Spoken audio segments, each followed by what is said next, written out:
tennis great Arthur Ashe dies of AIDS February 6, 1993. On February 6, 1993, tennis champion Arthur Ashe, the only African-American man to win Wimbledon and the U.S. and Australian Opens, dies of complications from AIDS, at age 49 in New York City. Ashe's body later laid in state at the governor's mansion in Richmond, Virginia, where thousands of people lined up to pay their respects to the groundbreaking athlete and social activist. Arthur Robert Ashe, Jr., was born in Richmond on July 10, 1943. He first picked up a tennis racket as a young boy at a segregated playground near his home. Ashe attended UCLA on a full scholarship and in 1963 became the first African-American member of the U.S. Davis Cup team. In 1965, he claimed the individual NCAA tennis championship and helped UCLA win the team championship. After graduating in 1966,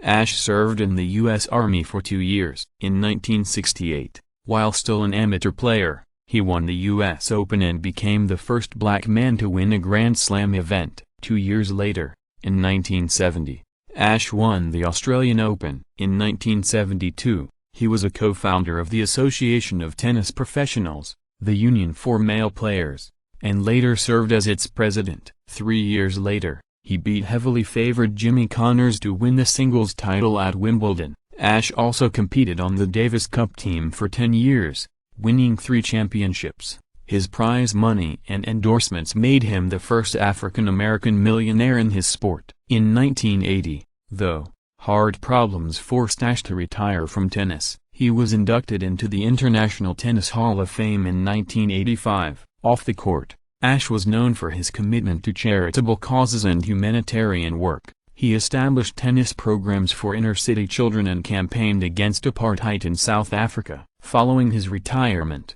Ashe was a TV sports commentator and columnist and wrote a 3-volume book, A Hard Road to Glory, about black athletes. In 1988, Ashe learned he had AIDS. It was believed he contracted the HIV virus from a tainted blood transfusion following a 1983 heart operation. Ashe kept his medical condition private until April 1992, when a newspaper informed him of its intention to run an article about his illness. Ashe decided to preempt the article and held a news conference to announce he had AIDS. He spent the remainder of his life working to raise awareness about the disease. In 1997, the U.S. Tennis Association announced it would name the new center court stadium at the Augusta National Tennis Center in Flushing Meadows, New York, the Arthur Ashe Stadium.